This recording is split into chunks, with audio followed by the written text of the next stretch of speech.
Ciao, hello, this is Lars Masterclass. My name is Lawrence. Welcome back to our Chinese Masterclass, HSK1 Lesson 1, Episode 2 Discussion Class. In our previous video, we discussed about the Chapter 1 of HSK1 textbook.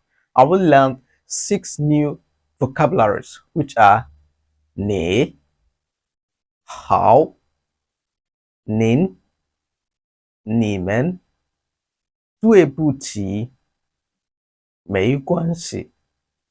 Beautiful. In this very episode, we are going to be looking into the 2 strokes orders of Chinese language. We are going to discuss what Chinese strokes orders is all about. So stay tuned, keep watching.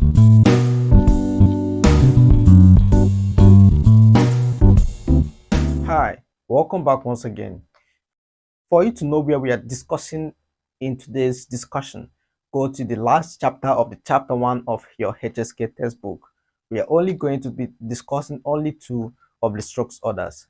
Firstly, what is strokes orders all about? Strokes orders is the way we write Chinese characters in Chinese. It's the way we write Chinese characters in Chinese language. Just like in English language, we have 26 alphabets.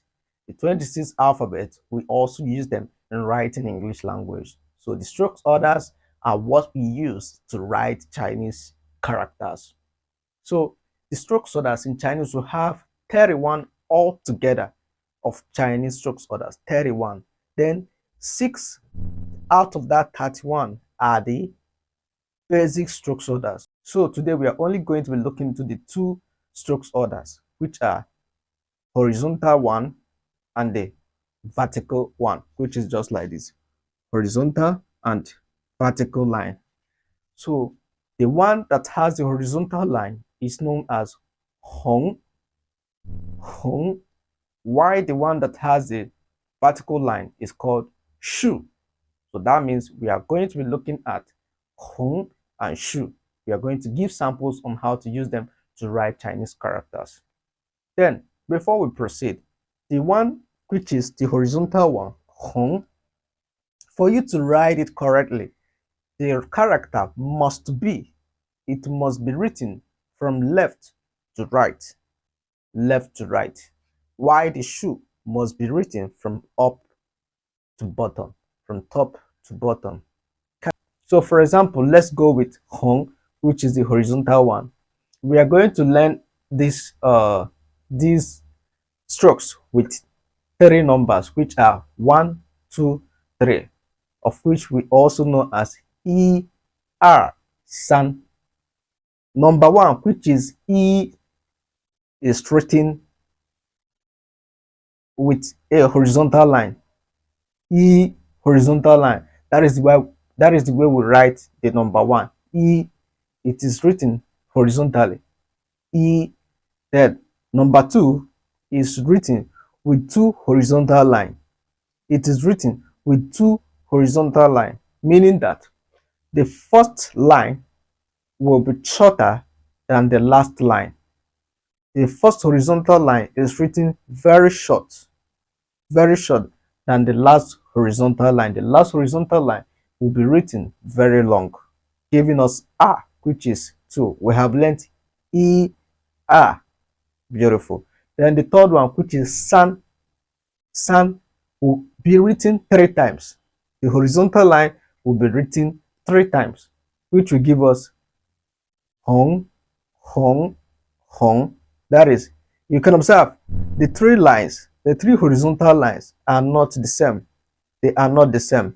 So the first one is longer, a bit longer than the middle one, while the middle one is always shorter than the last one. The last one is always longer than the other one. Beautiful. Then let's move to shu, which is the one that starts from top to bottom. We are going to learn 10.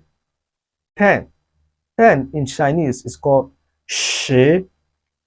That means we have learned 4 numbers, which is yi, a, san, shi. Let's combine these numbers together and then learn more new numbers. So watch as I'm doing it.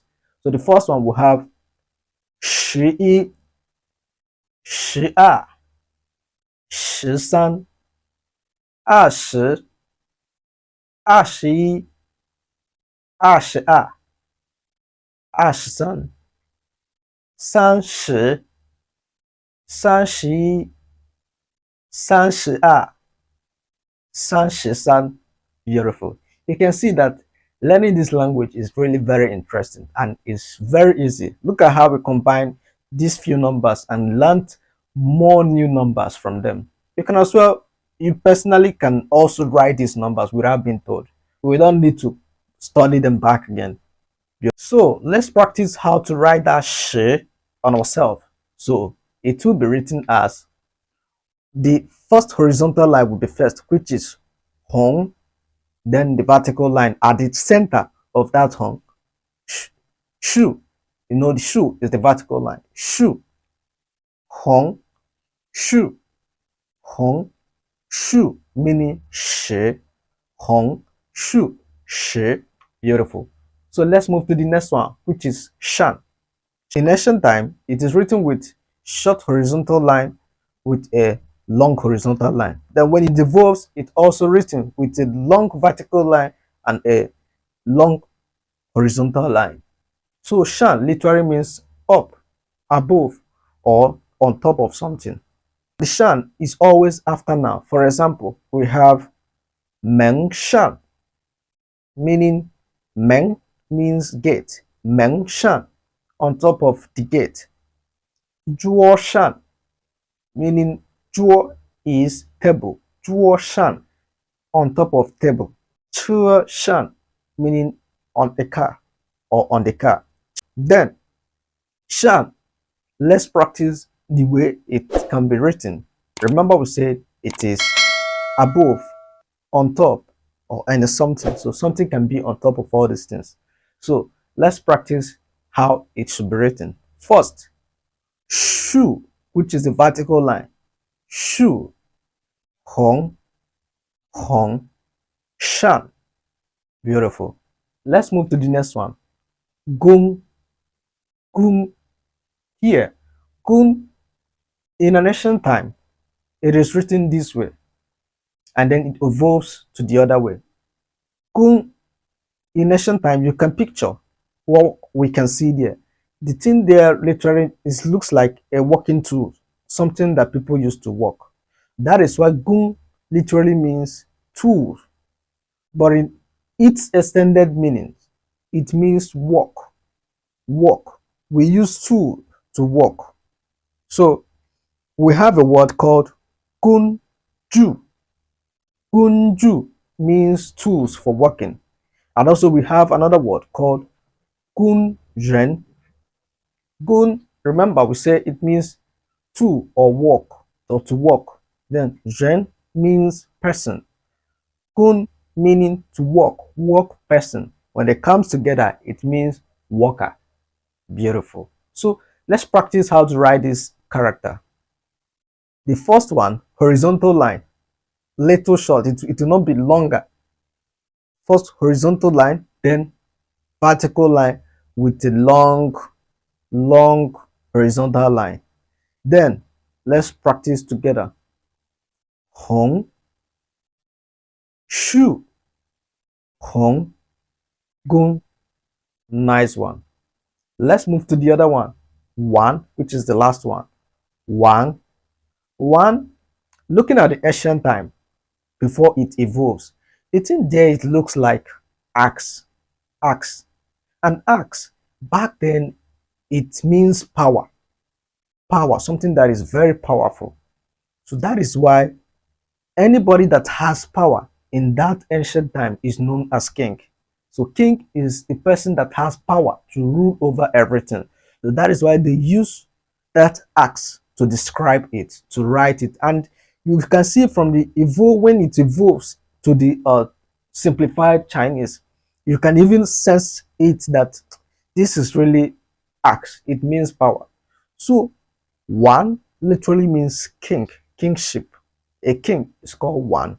Then we have a word called wángzǐ. Wángzǐ. Zi in Chinese literally means sun. 子 literally means sun. Then Wang meaning king. King's son. Wángzǐ, king's son. And king's son is known as the prince. Prince. Wángzǐ, prince. Beautiful. So let's quickly practice how to write this Wang. So we have, firstly, so we have one horizontal line, second horizontal line, then shu now enter, which is the vertical line. Shu will now enter, and then the last one will have the horizontal line. So let's practice it in Chinese form. We have hong, hong, shu, hong. Beautiful. So many people have been asking, is Chinese always written in a pictographic form? The answer is yes and no. Yes on yes is from previously the three words that we just studied about, which is one, gōng, and two. You can observe that they are all from pictures. One, we discover that it is made from axe. So we can picture what you're trying to talk about. And the same thing also applies at gōng. We can picture a walking tool. But at the other ones, san, 1, 2, 3 with shan. You can observe that it is different. We can't picture anything there. So that one, it means indicative characters. They can be called indicative characters. That means we have pictographic characters and indicative characters. So pictographic characters are the one written from a picture of an object, while the indicative one were made from symbols to indicate abstract meaning, what they think they are. So although we have many other types, but from the pictographic, almost 5% of Chinese is written on pictographic form. So that means if you can study what the pictographic way of writing Chinese, if you can know, so you will know many of them. Why the indicative characters we are written, we are only 1%, so they are not too many. We have other ones. We have ideographic, another part, and also have semantic. So as we are studying, gradually, we are also going to grab all. So in our next video, we are going to be looking into the three remaining strokes orders on the chapter 1 of the HSK textbook. We are going to discuss about them. If you really appreciate what we are doing, please don't forget to hit on the subscription button, click on the notification bell to always get updates of the new video. These are all we have for you today. Thank you for watching. See you next time.